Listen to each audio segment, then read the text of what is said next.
Guys, it's me, Shawols360, and I just want to say right now, I know that you guys notice I wear a lot of the same shirts over and over again, particularly like this shirt, my shiny concert shirt, my gray shirt. I do.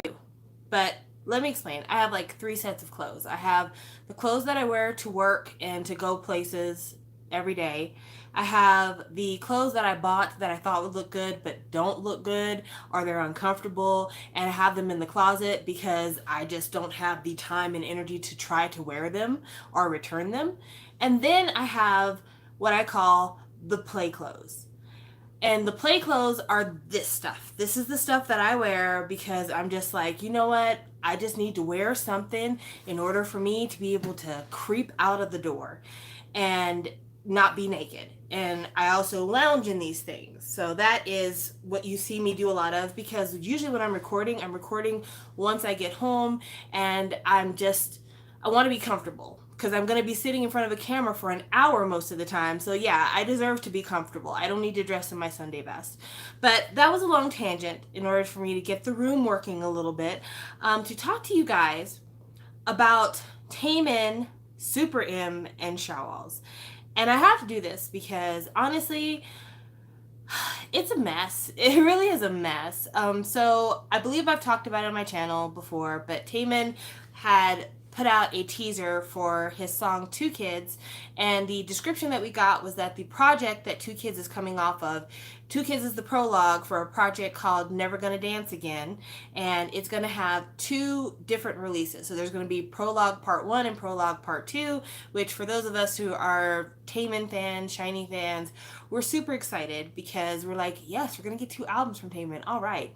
Also, we're like all holding out hope that maybe possibly we'll get a Shiny project before the end of the year, because this has been a bad year. We deserve.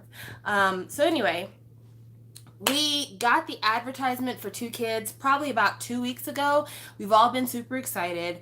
And then the Two Kids music video came out, and we're like, oh yeah, go Taemin, it's going so great. We can't wait for the album to come out. But one of the things that I guess we as a collective group didn't seem to notice is that there was a release date for Two Kids, but there were no release dates for part 1 of the prologue or part 2 of the prologue, which it's a little bit bizarre because normally you promote a project and you give people a date as to when the project will be released so that they can pre-order and they can get their money right and everything else, build up excitement. I want to say it was either 1 day or 2 days after Two Kids released that SM put out the advertisement for SuperM's new album. And it was replete with dates. Like August 14th is when the single comes out. The album comes out September 1st. I think that was the dates. And Shiny World was on fucking fire. We were just like, what? So it was rough because there were some Shawols who were like, listen, Taemin loves to be in SuperM. If you support Taemin, you should support him doing the things he loves, and that means doing his SuperM shit. Then there was the group of Shawols who were like, listen here, we have been waiting for a Taemin project. He's been injured. He has been, doing the quarantine thing and not been able to really promote and stuff, and he wanted to wait till he could. It's not fair that you give us this single and then you're not going to give us an album for us to support. Instead, you're redirecting the energy to SuperM. Now, granted, I gave a longer explanation to the last point, so you might think that I favor that. I kind of sit in the middle. I actually enjoy SuperM. I actually traveled to the DMV to see SuperM in person. So I don't have a grudge against SuperM. I bought, I think, 3 or 4 copies of Jopping when it came out. I bought Taemin's cover, I bought Kai's cover, I bought the group version, and then when I bought the ticket, I got another group version. So yeah, I did 4 copies of that album. I'm not a hater at all. But I think it was poor planning and timing for them to come out with Taemin's single for Two Kids and have him doing V Live and, talking to us and seeming like he's promoting his project to kind of hype up the Shawols and then throw all the confirmation for SuperM's project and not even give us a date. Like, honestly, that is the main problem, is that we don't have a date. I don't care if Never Gonna Dance Again comes out in October, if it comes out in November. I'd be disappointed because that means that we're probably not going to get a SHINee project for the year, but I'm not mad at SuperM having activities, having promotions. I think that it's a dirty game to release a single and then like a day or two later be like, and now here's the project that we're really interested in that we have actually finite plans for. Now, I don't know why SM did that, but it has caused Shawols to be so rude to each other, like just flat out disgustingly rude to each other. Like, don't follow me if you don't support, don't follow me if you don't agree that SM is shit, don't follow me if you don't agree. It's like, already, let's just acknowledge that the Shawol community is a community that is in a state of recovery. All of us have gone through various levels of trauma as a fan. Depending on where you came in, how invested you were, all of us are dealing with things the best way we can. And for some people, this was kind of a final straw because a lot of us were very scared that, like, you know, once it became OT4, that SM would forget about SHINee, that they would focus all their attention on Taemin. Because in a lot of ways, it felt like part of the reason why SHINee was a viable project was because of the vocal team in SHINee. Even though all 5 are vocals, but especially like Jonghyun's voice and Onu's voice and Taemin's voice were the real anchors of the vocal team for SHINee. And we were concerned that SM would be like, well, if it's only Taemin and Onu, then let's just focus on Taemin and forget about the other 3. So we bought Story of Light. Even though they drug that project out, we still bought it because we were like, you know what? We want to support, we want to show SM that there's still value here. And then with Taemin joining SuperM, a lot of Shawols felt the way a lot of XOLs felt. They almost felt like SM cannibalized the best parts of SHINee, the best parts of XO, in order to form SuperM. I don't think as many N-citizens felt the same way about the members of NCT that joined because they were like, great promotion, guys, great promotion. But yeah, it kind of felt like they said, okay, these are the most valuable parts of these teams. Baekhyun and Kai are the most valuable part of EXO for us. Taemin is the most valuable part of SHINee for us. Super Junior's old, we're not going to include them. And then all of like the main visuals and main fandoms of NCT, let's throw them together and get this cash.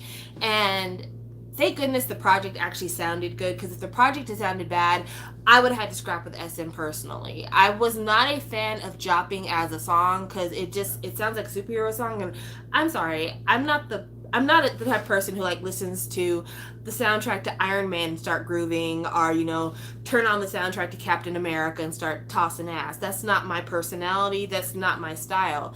But the other songs on the album were actually really good. I enjoyed a lot of the songs on the album, especially Too Fast. Too Fast is like a spiritual successor to Prism in a lot of ways. But we were torn.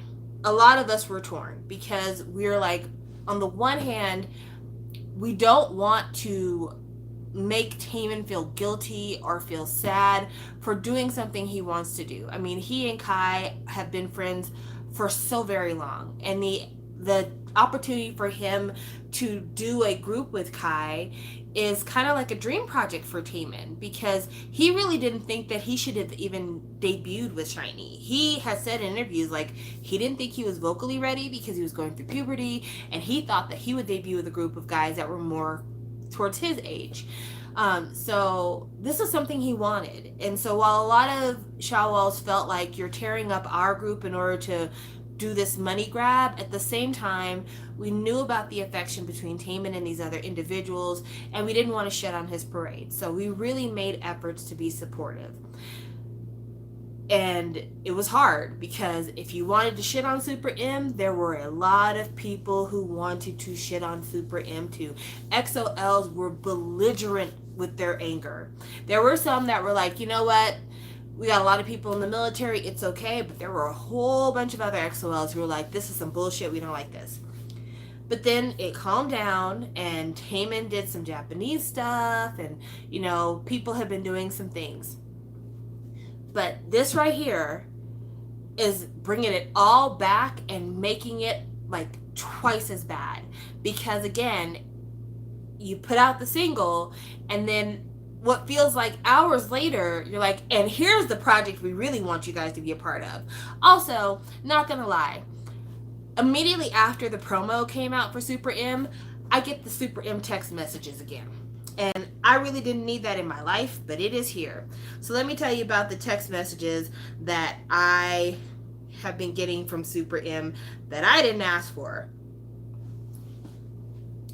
So starting August 5th, Wednesday. Hey, it's been a while. How are you? Are you excited about our upcoming album, Super One? We're so excited to embark on this new journey with you, and we appreciate you waiting patiently for us. Please anticipate all to come, and we'll talk to you soon. The very next day. Hey there! What have you unlocked so far? We hope everyone can have fun and work as one to piece together all the clues for our new album. Do you know what we're talking about? And today's Friday. I'm pretty sure that I'm going to get another text message tonight. And I don't want to unsub from Super M, but at the same time, you guys are getting on my motherfucking nerves. For real. But yeah, last time it didn't feel as much of like we're disregarding everything that they've done as groups in order to do this. But this time it is really like, I feel like Taemin's two kids didn't get a chance to breathe. It really didn't. And you can go to K-Town for You. They've got a thing where you can buy the single Two Kids for Shawols. But I think that project was started back when Shawols thought that we were going to have an album to be buying soon. And right now, it doesn't look like we have an album to buy. And that uncertainty is where the anger comes from. I still have no problem with Taemin being in Super M. I don't mind that. I actually encourage it. If Shawols are going through therapy right now, Taemin absolutely deserves to do whatever brings joy to his life, a song to his heart, because he has been through way more than we have been through. Trust and believe, that man has been through far more than any Shawol on earth has ever been through in terms of dealing with the grief and the emotions behind what happened with Shiny. And so I want to aid in his healing process in whatever means necessary. So if it means that going on a tour with Super M is going to make him feel better, keep his mind distracted, let him do something he really enjoys, I don't have a problem with it. I just really feel like SM number one owes us the dates for the album, and if SM knew that Taemin's wrist injury was going to push back his new project and make it run smack into Super M, then they should have just said, hey guys, we don't want to rush Taemin's project. We want to give him all of the breathing room to super promote this. So we're going to push it back to the end of the year and go Super M right now. You could have said that, SM. And that's the other thing. SM has been really piss poor with communication. As a fan, the only time you hear from SM is when they got some shit to sell you, and even then, they got shit to sell you, but not if you don't live in Korea. They got concerts to sell you, or they got some project coming out to sell you. Very rarely do you hear from SM for like different achievements that groups make. Very rarely do you hear press statements from SM about different stuff that's going on. Like, SM just really, I don't know. I don't know what's going on at SM. I don't know if the artists are happy with the way that SM has been operating lately, but it just feels very disconnected. Very disconnected. And I do still appreciate that Taemin takes the time to go on B Lives and does the bubble. And I appreciate that Onu is out here doing whatever an old man is willing to do on social media, which is not that much, but it's more for him than he's ever done, you know. And I appreciate that Key every once in a while checks in on Instagram. But I just feel like at this point, I would prefer for SHINee to not be a part of SM Major. I almost feel like it's time for SHINee to have kind of a boutique label around them and their brand. The only issue is, would SM be willing to put Taemin and his solo career under that boutique? That's what I sincerely question. I don't know. I really don't know. Because SM loves Taemin. Like, say what you want to about the way that maybe SHINee as a group is treated, but SM loves Taemin. That's the reason why they do the most for him early on. Like, when you look at the way Taemin's first solo was treated, SM really stuck behind him in terms of like giving him a really nice video and giving him a good project and putting him on music shows, and they did a really good job with the Press It album. Taemin had like what looked to be feature-length music videos for that thing. I think he had like 3 music videos for Pressure Number. And then when he did the Move album, they went all out for Move. So I mean, it's not like SM isn't invested in Taemin as an artist and a performer, but it does make me feel like their interest in Taemin is not so much in his artistic growth as it is about trying to make Taemin a brand that can then be cashed out in different arenas. And I think in the long run, it's kind of hurting him and his growth. So we'll see what happens, but I wanted to explain that because I got asked by private message to explain what's going on with the whole thing, and I felt like it wasn't fair to just tell it to one person and maybe somebody else from the outside doesn't have a clue. And also I wanted to be fair and balanced because I'm not saying that anyone's feelings are wrong. I still will not. The Shawols who have the chip on their shoulder about it, I get you. The Shawols who are like, I don't care, give me more of everything, I feel you as well. I mean, at this point in the game, content is queen. And when you have older groups that are in the mix and you have to go a year, sometimes a year and a half or 2 years between projects, getting more music is a blessing. But yeah, I think that SM is chaotic, and it doesn't need to be chaotic. It could be easily fixed if they wanted to try. So that's what I had to say about this whole thing, because again, I feel like it's important to be fair, especially when you are thinking about, kind of all the noise you get. Definitely for everyone, their Twitter timelines are very much catered to their own interests. The algorithm reads you and feeds you what you need to have. But sometimes you do got to step outside your bubble and maybe look at it from a different point of view. And that's what I'm getting more and more interested in as we move along down this road. So there's that. And then this is just like a little side tangent thing. It doesn't really have anything to do with anything. I listened to the 2 Treasure songs. I listened to Boy and I listened to Going Crazy. Not gonna lie, Boy, I feel like something's missing from Boy. I don't know if maybe the reason why Boy feels like something is missing is because there are so many members of Treasure and they're trying to give everybody some screen time or give them like a key point in the song that their fans can kind of cling on to, their individual fans. But Going Crazy, on the other hand, much better song. Much better song. I really enjoy Going Crazy a lot more. But tell me if you hear it. I feel like Going Crazy I enjoy more because it reminds me of To Anyone's Gotta Go. Or Gotta Be You. I don't know why I said Gotta Go. Gotta Be You. So I'm going to attempt to open Spotify. I hope this works, guys. You know how it is when it comes to me in these live streams. They're always trying to shut me down. And I'm going to try to play a little bit of the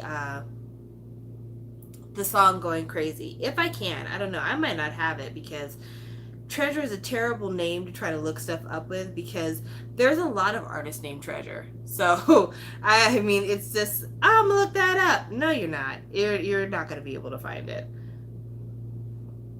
Meanwhile, go ahead and feed me questions if you have questions for me. Not that I expect you to have questions for me, but sometimes y'all have questions for me, and if you do, I want to hear them.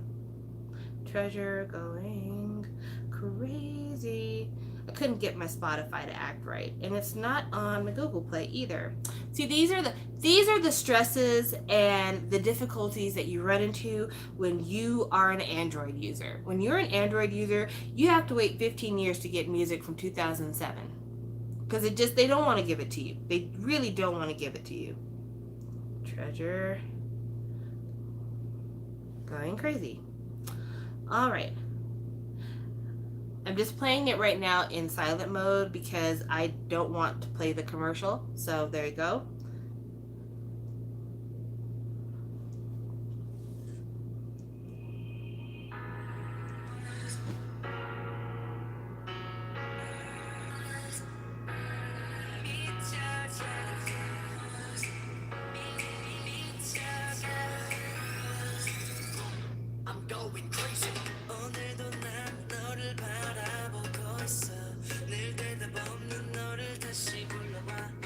Okay, that's as much as I can play, guys, because I'm not trying to get caught up in copyright stuff, because you know me.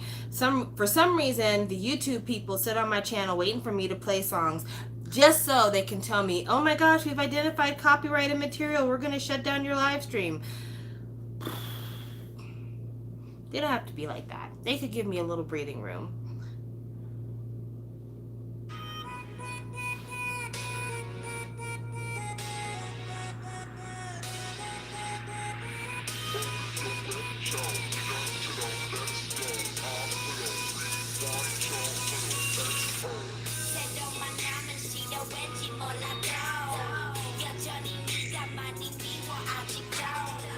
So I only played you a little bit of both songs, and I'm not going to say that they're copies, because they're obviously not. There are a lot of stylistic differences for sure, but there is a lot of similarity between these two songs. So I'm wondering if maybe they have the same songwriter or the same producer, because the melodies sound very similar to me.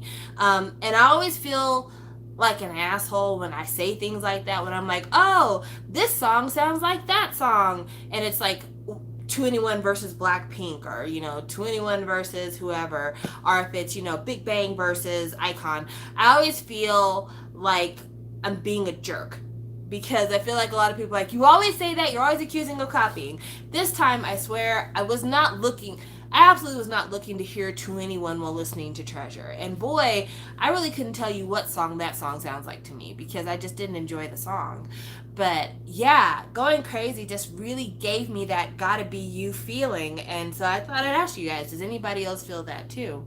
I saw the question about what's your opinion about Hangbin leaving VIXX?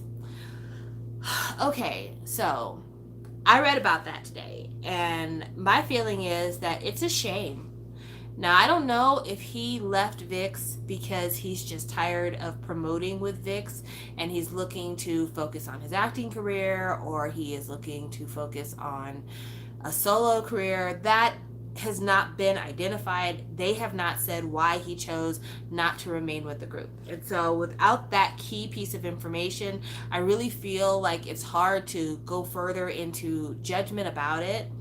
But I am willing to make a couple of assumptions here. I am willing to assume that him leaving VIXX has a lot more to do with his gamer channel and his controversy regarding his live streams than it does with him genuinely not wanting to be a part of VIXX. It feels very much to me like he decided to leave VIXX because he doesn't want to bring further embarrassment or shame to the group, which I'm not saying he did that. That's not my judgment of his behavior. It's what the general public has said about his behavior. And I can't make the Korean population feel differently about him.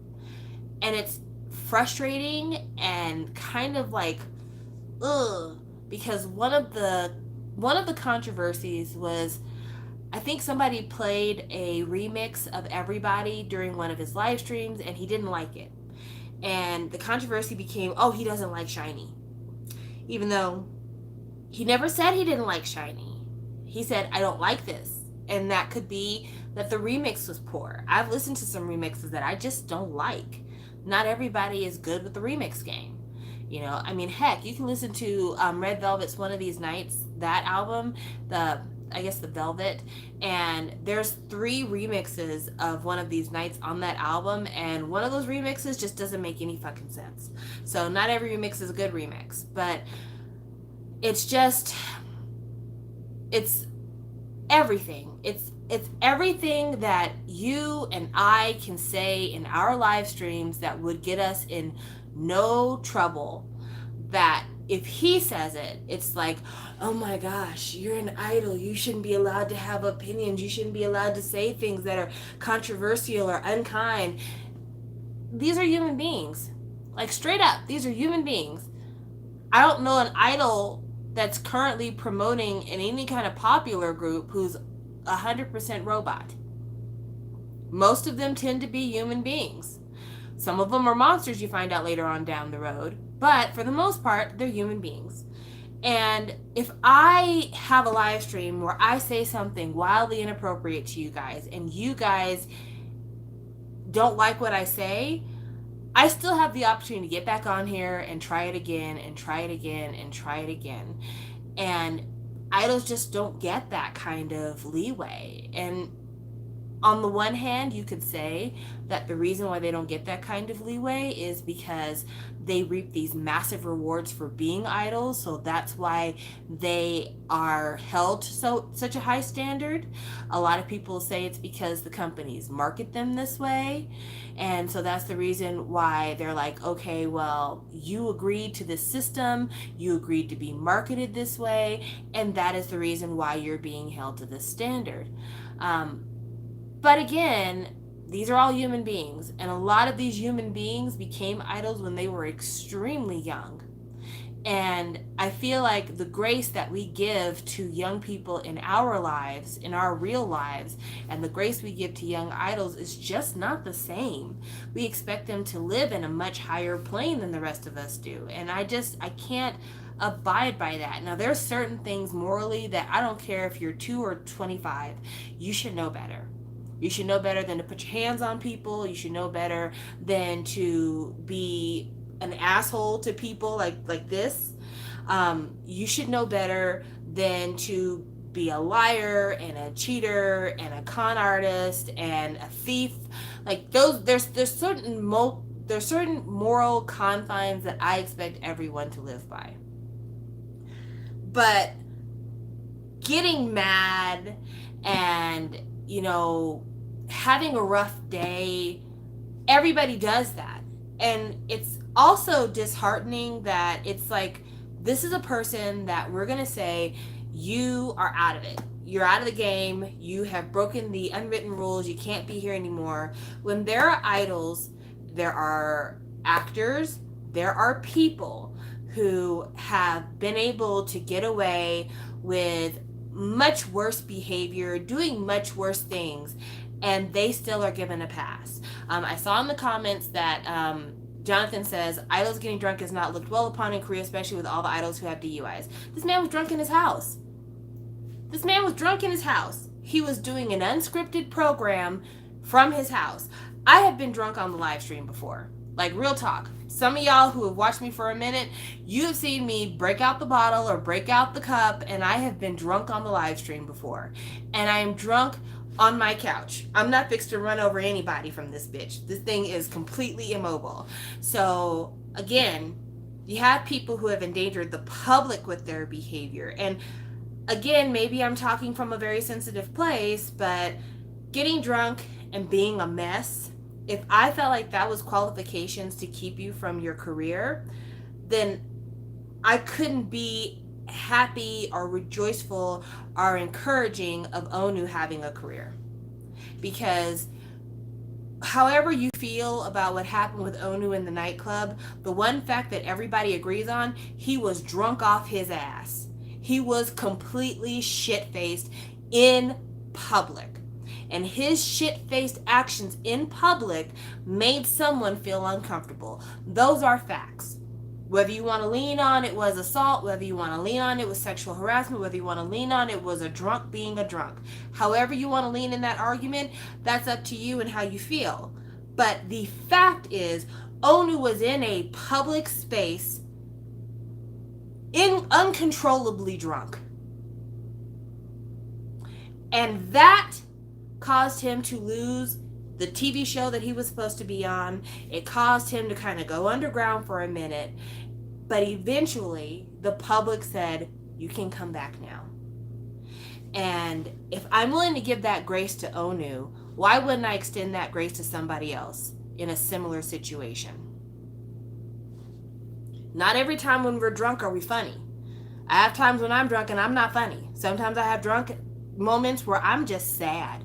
I'm not an angry drunk, though. I can actually say that. I'm not the kind of person to get drunk and start swinging or get drunk and start cursing at people and yelling. I'm more of like, I'm either silly, I'm sleepy, or I'm sad. I stick with the S's of drunken behavior. So, yeah, I just look at it that way. And everyone's free to disagree with me. You're able to go where you want to in this. But I think that the smarter move, and I think that the move that would have been more beneficial for everybody, is if it is perceived that Hangbin has an alcohol problem or he has anger issues or anything else of the sort, be a leader in the mental health and the physical and emotional health community and send him to rehab. Instead of giving the bullshit, I'm going to sit around and reflect business, which doesn't indicate you're actually getting help. It just basically means I'm going to stay at the house for a while and you're not going to see me for a couple of months. Instead of doing that, like actually publicize, he is going to a rehab facility and he's going to spend his time, trying to heal from whatever it is that causes him to rely on unhealthy means of self-expression. That is the kind of forward thinking we need to have. And it's not just for Hangbin. It is for every man who feels like the only way to deal with their emotional turmoil is to turn to the bottle.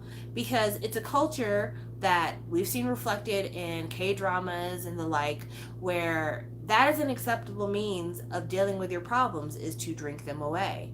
And alcohol addiction, alcohol abuse, it oftentimes isn't seen as a problem until it's far too late. So why not be that change that we'd all like to see and have this individual know, hey, we see that you're kind of falling apart here.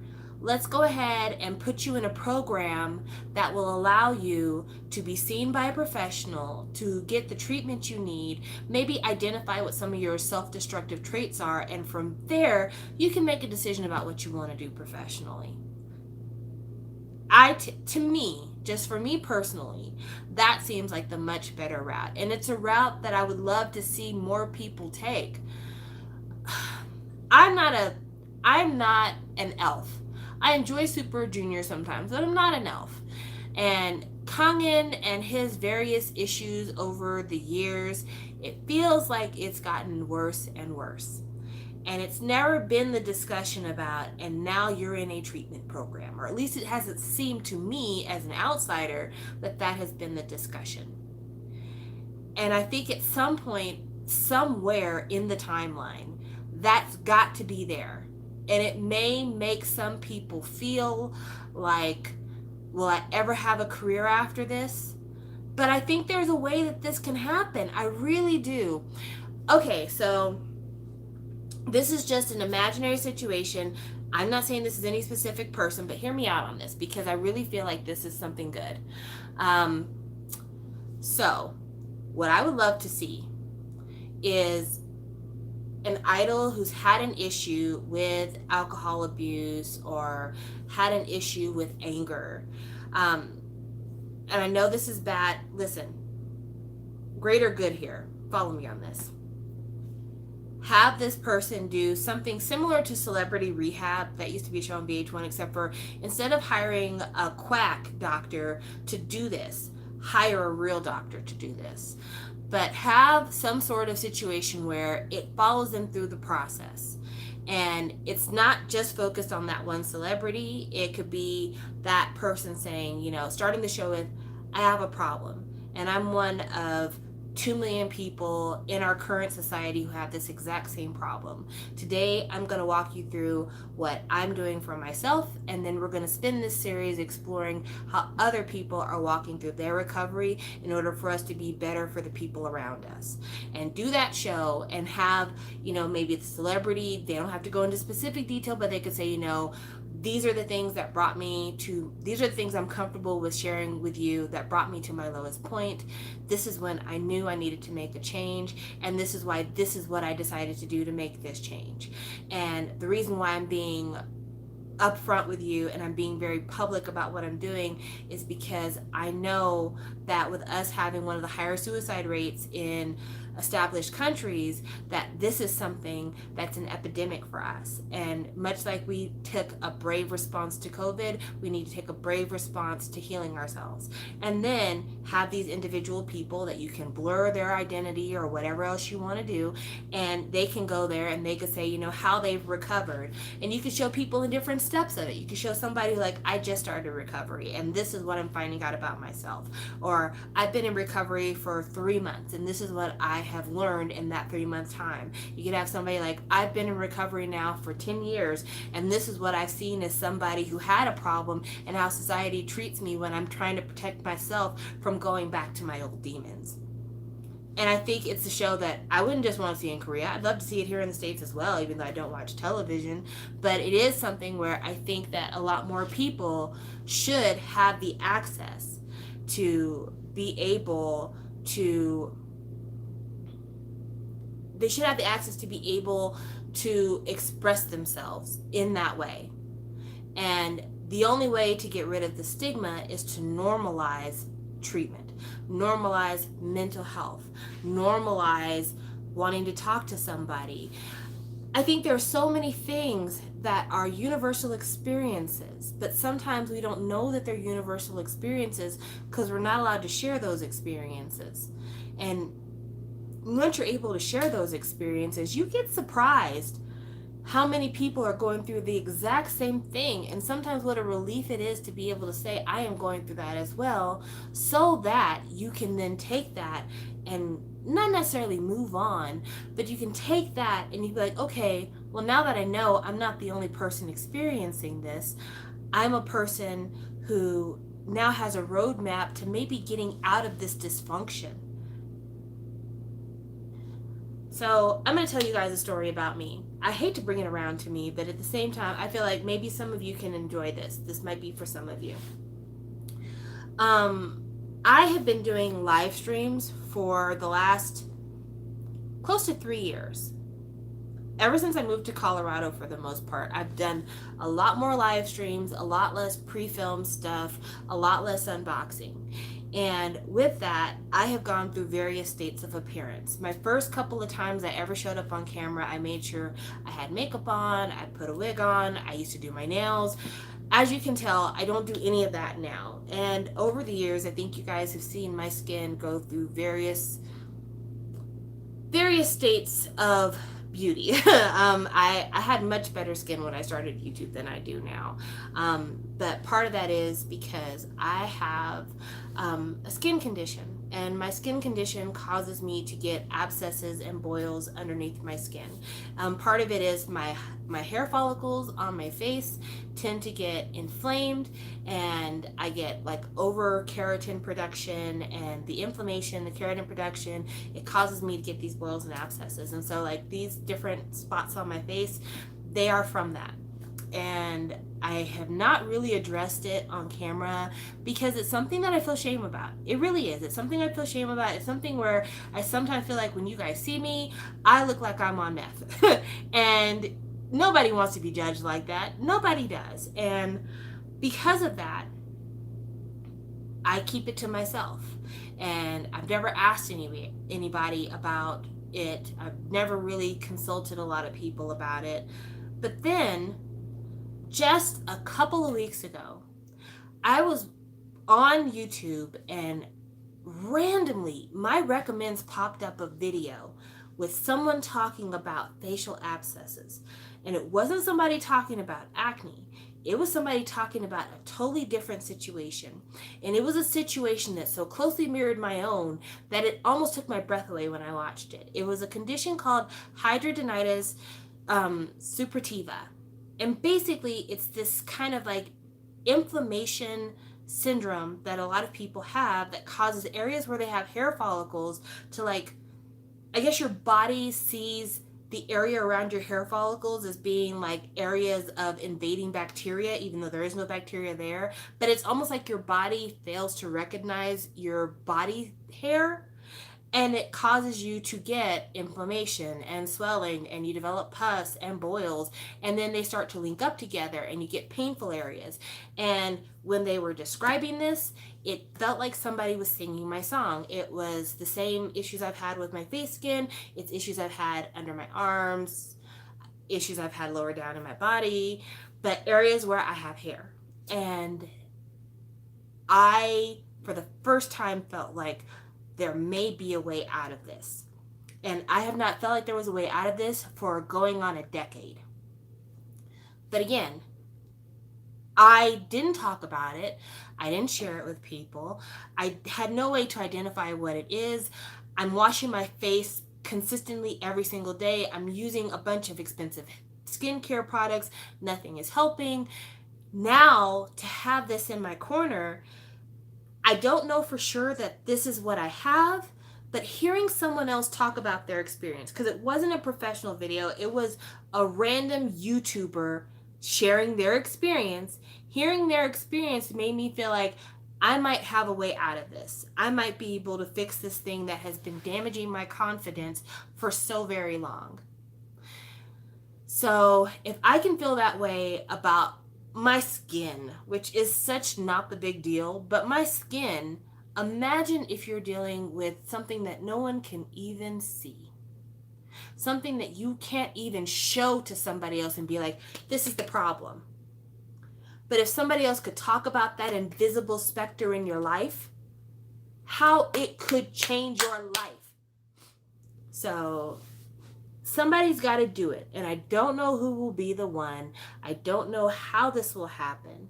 But I really and sincerely pray that at some point in the timeline, mental health can be seen as not an area to be ashamed of, not a sign of weakness, not a sign of inferiority, but seen as something to get you to a better place, a more elevated place, to get you truer to the self that you were always meant to be.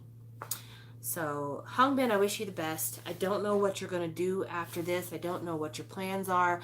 I don't know if you're giving up on everything. And honestly, if you're giving up on everything, I completely understand where you're coming from. This business doesn't deserve half the people in it, to be honest with you. This business is fucking dirty as shit. It doesn't deserve half of the people that are standing on stage. They deserve way better.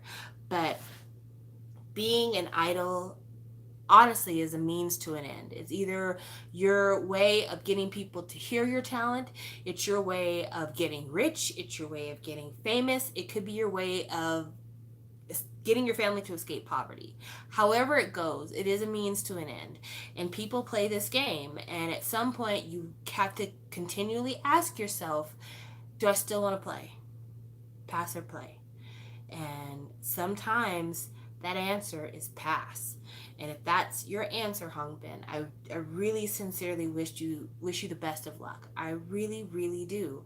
Because it's not easy. It's not easy, and it's not easy either option. It's not easy to continue to go on and face the scrutiny. It's not easy to give up something that you spent so much of your life dedicating yourself to. So whatever decision you decide to make, that's absolutely on you. Last thing I'm going to talk about is Cherry Bullet. I'm going to talk about this very briefly because, I mean, at this point, I really don't know what can be done, but awareness is important. So, Cherry Bullet came back with a song called Aloha Oe, and I'm sure I'm pronouncing it wrong. I'm so sorry. But it was brought to my attention because I happen to follow a Hayes fan by the name of Kai, and we actually, the way we met is funny because we both ordered the Hayes album from the same website, and the website wanted to write us back to let us know that the shipping costs would be increased, and they copied both of our emails on the message, and I tweeted about that, and she's like, "Oh my God, that's me! I got that email. We're talking about us." So anyway, that's how we end up linking up through social media, and ever since then, I followed her because she has like a Hayes fan account that she does, and then she has her own personal account, and I just really enjoy it. Also, she went to school with one of the members of Stray Kids. I know, random, right? Anywhoots, long story short, Cherry Bullet has this song, and if the title of the song sounds familiar to you, you've probably heard the song more than likely, either if you're somebody who's been on vacation to Hawaii, if you've ever watched any media that shows people on vacation to Hawaii, or if you have watched the movie Lilo and Stitch. And I'm going to play a little snippet of the song because it shouldn't be trademark music. It should be a song that everyone has heard before. I'm not going to play the Cherry Bullet one. I'm going to play the original song. Of course I got a commercial. Of course I got a commercial. Get out of here.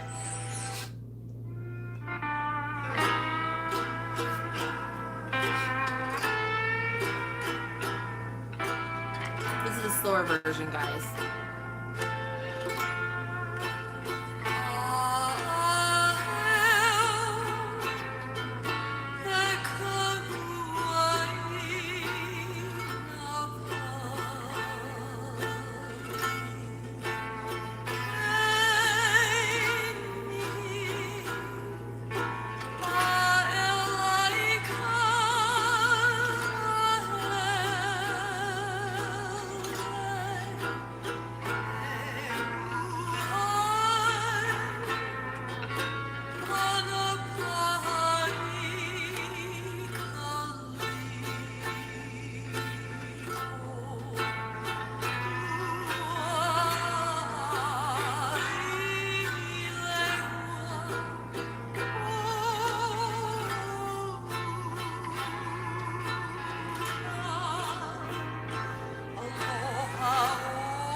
So that is Aloha Oi. I'm sure I'm pronouncing it wrong still. I'm so sorry. But that song was actually written by the last queen of Hawaii. And I don't know if you've ever noticed when people write out the Hawaiian language in print, there's always a bunch of apostrophes. That is because those are notations for pronunciation. So those apostrophes actually affect the way that the sounds are pronounced. Well, Cherry Bullet did their song, which uses kind of an interpolation of that same musical motif and the chorus basically in order to make their song. And they have the apostrophe missing, I believe. So it actually changes the way that the word should be pronounced. But the part that has been an issue for Native Hawaiians is the fact that that song that you just heard was a song that the Queen wrote while she was imprisoned in her own country by merchants who conducted a coup to take over the Hawaiian government and destroy the monarchy. So it's not just a song that you hear on vacation like, oh, aloha. It's not just that. It's a song that has a lot of resonance and is emblematic of colonization and what they lost as a people and what they still have got to hold on to once everything is broken. And so a lot of people who are Native have felt very offended by this, but again, this song has already come out, so we can't really stop that. But also, there is a part in the choreography where I guess one of the members, or maybe all the members, I don't know, they do this movement that looks like they're putting a crown on their head, and then they take off the crown. And I don't know if the person who did the choreography was aware of the history of the song, and that's why they put that move in. But you can see where the parallels of history and then the way this song is presented aren't presented in a way that feel good for people who have a history with this song. So I just wanted to mention it for those of you who may enjoy the song, those of you who have been supportive of the song. It's not something that would normally be on my radar because I don't really check for FNC like that anymore. But also, Cherry Bullet is not a group that I have listened to any of their output.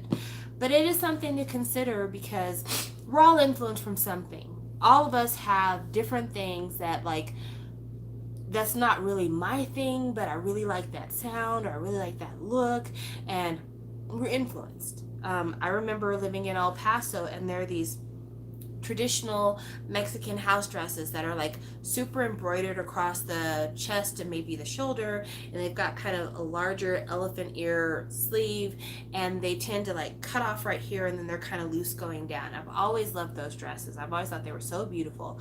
I've never purchased one to wear because I was always afraid it might be considered cultural appropriation, but I've definitely liked that style, and I've done things that I've worn dresses that were a similar style but didn't take it all the way there. They were influenced. So we all have influence and we all pay homage to different things. But with something that is so very personal and very painful and really is the song of Hawaii, I just feel like maybe a little bit more reverence should be had. But in a recent controversy in Korea, I don't think that time is ever coming. To be quite honest with you, I don't think the time is ever going to come where the respect that should be given will be given. Because there was another controversy around the same amount of time with a high school that they're known for doing the latest meme and doing a reenactment of the latest meme. The meme that they decided to do a reenactment of is there's this like African funeral home that has an advertisement with like all these guys super dressed up carrying this coffin, and it's become a meme online. And fun fact, that tradition actually has carried over into the Americas. If you are familiar with New Orleans culture, they do a very similar thing when people pass away. They have the pallbearers, but they dance in the streets to lead you to the graveyard. So fun fact, a little carryover from our days in Africa.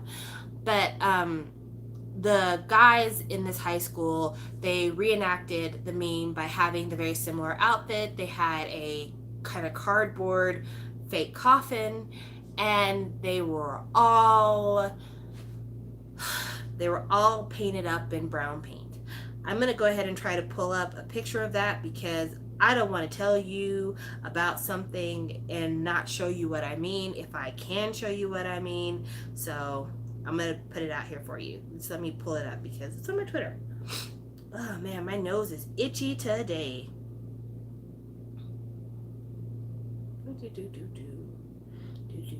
Talk amongst yourselves while I look. Man, I didn't think I tweeted this much, but apparently I tweet quite a bit. This is insane.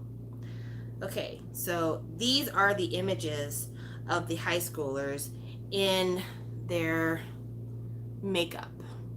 And I know it's not super clear, but I feel like you guys should be able to tell what I'm talking about here in terms of the paint. I don't think you need too much explanation on that. I think you got it. So this is from Netizen Buzz. The headline is Ijeongbu High School students under controversy for blackface parody. I'm going to read you some of the reactions that netizens had, and I'm going to read you reactions that were voted up extremely positively.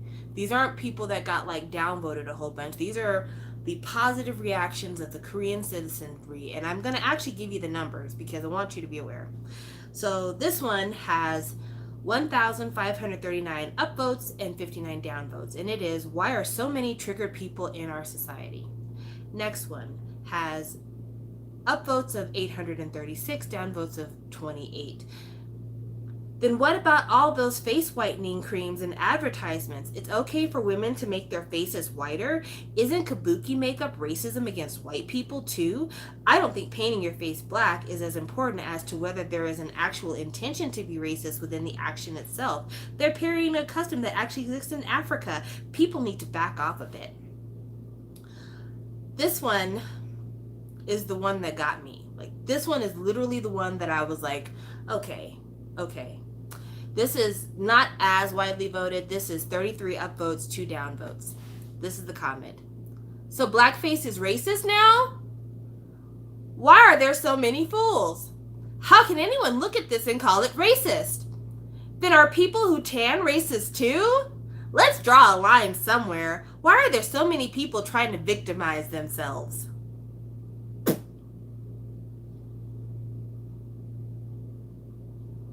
Another one. Upvoted 21, no downvotes. Then what about when kids parody white people? TTTT. With blonde wigs and blue lenses? Is that racist too? Isn't this just a bunch of kids enjoying an aspect of culture?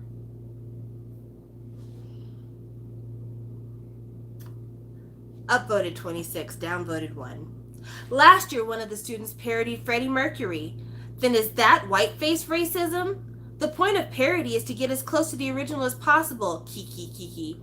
Can't believe all these triggered people. And shame on the journalists for turning this into a controversy in the media. FYI, Freddie Mercury is not white. I don't know if you guys knew that or not, but Freddie Mercury is not white. Enjoy that. Look that up on Wikipedia. This one says, it's upvoted 256, downvoted 9. The media needs to make it straight and either ban blackface or something. This is just a copy of something that already exists. People are just quick to hate because of the blackface without looking at any of the context. So, like I said, if they are not even able to identify that blackface is racist, if they're not able to see that, you don't have to paint your face in order to do the meme, how do we expect them to respect a deeply held cultural symbol of the Hawaiian people? Also, attached to that, because I should go ahead and go into that story as well. So Sam Ochery put up an Instagram post, I believe, and in that Instagram post, he did a whole bunch of text about the blackface issue, and then he did a bunch of text about in English about the blackface issue. And Korean people were not happy with what he said. So your man comes out 2 days later, and the headline is, Sam Ochery apologizes in Korean for blackface backlash. I was careless. This is the most upvoted comment. This has 5,970 upvotes, 614 downvotes. This is the response that Korean people have to an apology by Sam Ochery, who called them out on their blackface, and he is the most prominent black person in all of Korea. There is no black person, African or otherwise, more famous than Sam Ochery, been on more shows, had more positive press, anything else. This is the most upvoted comment. There is nothing more for you to learn. Just go back to your home in Ghana. Koreans were nice to believe that your racist slanted eyes action was a mistake, only for you to turn around and embarrass our education and incite terrible criticism over a small mistake like this. It makes me scared to think about what you'll say about Korea when you go back to your own country, like a certain other Japanese professor we know. The response to him calling out blackface is, go back to your country. Let's keep going.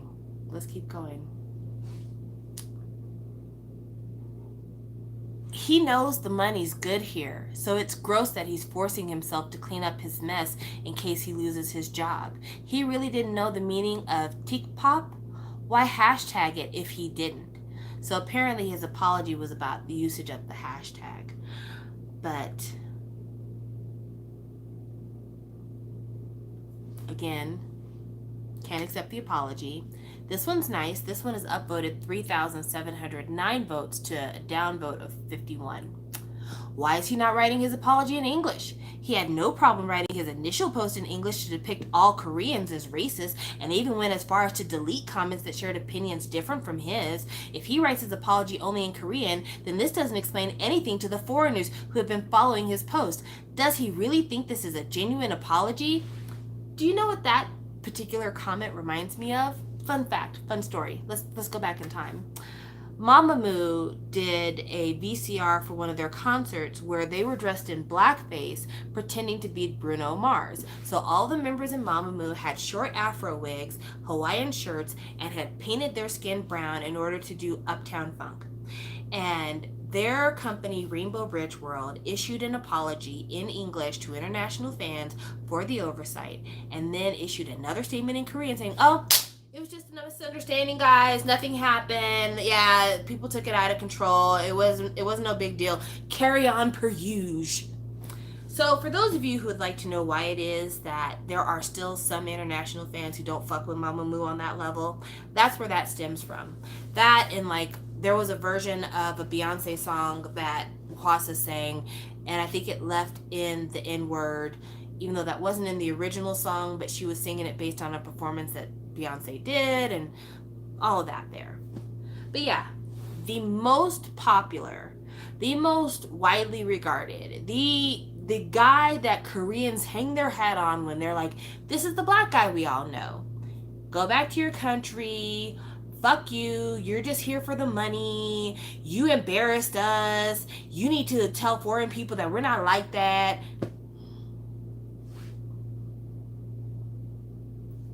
Now listen. We all fall short of the glory. No one's perfect. No population is perfect.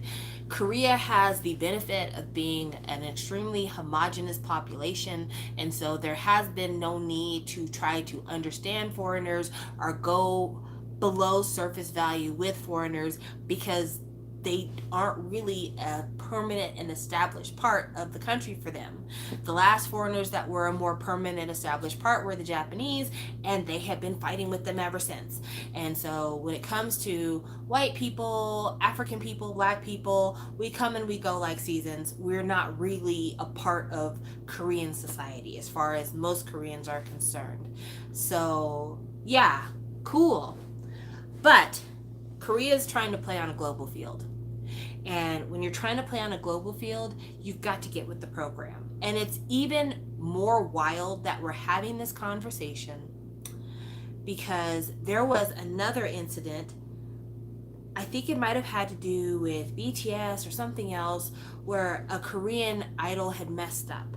And the conversation was, we need to be more mindful about these things because we're playing on a global field and we need to be employing people to do a better job.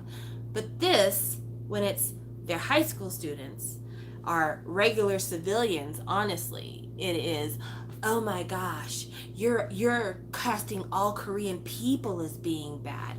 So what I'm getting as the actual conversation, what they really want to say is, idols, again, must lead perfect lives and be completely culturally understanding. But regular Korean people who aren't getting paid to dance and sing and be beautiful should be allowed to be as racist and xenophobic and, make a joke out of people's cultures as much as we want. Fuck you. That really is the way that this comes across. And it's very unfortunate that it comes across like this, because the Sam Otries of the world have the ability to move around. He can do what he wants to do. He can make it move. But there are black people who live in Korea, and that is their home. They were born in Korea. They were raised in Korea. They do not speak English. E. Michelle, for an example, she is native Korean, but she's half black. She has kinky hair just like me. Homegirl's got a thick nose. Honestly, if you looked at her, you would just think she is a regular light-skinned black woman. You wouldn't even really think, oh yeah, she must be half Korean. And when she's tried to speak English in the past, her English is far from good because that's not her mother tongue. That's not her first language. Before she was known for her singing skills, she was a regular black girl living in Korean society. And the song she's most known for is about her singing about people making her feel like her skin was ugly, people making her feel like she was an outcast and she didn't belong in this society when this was the only home she had ever known. And so these comments hurt not just as a fan of Korean pop culture who are being told that our complaints are useless and meaningless and we just need to, get a life, grow up, quit being a victim. But it's really sad for that black person who Korea is their culture from birth. And this is the attitude that the majority takes towards their existence. That is sad. That is extremely hurtful. And that is the reason why I don't ever believe that cultural appropriation will go away, because until Korea starts looking at every person that's not like them as an outsider, it will continue to be this way. I would never endorse somebody doing the slant eyes and being like, oh, these are Koreans. I would never endorse that. I remember when that happened to, I think, both Card and Super Junior while they were traveling through South America and Mexico. It's wrong. It's flat out wrong. But if that's wrong, then please reciprocate and don't put fucking doo-doo makeup on your skin and be like, I'm black now. Trudy should not be on Unpretty Rap Star. Come on, friend. Come on. But anyway, those are all the hot topics that I could think of right now. I'm sure there might be a couple more down the pipe, but I really don't have it for you. But thank you for joining me for this, again, hour. And I will talk to you guys later. I'm going to be out of town tomorrow. Hopefully none of you decide to rock my crib. But that's okay because it means that we're getting the baby back. The darling is coming home and I cannot wait. I'm super excited. So until we meet again, thank you for joining me. I'll talk to you later. Bye.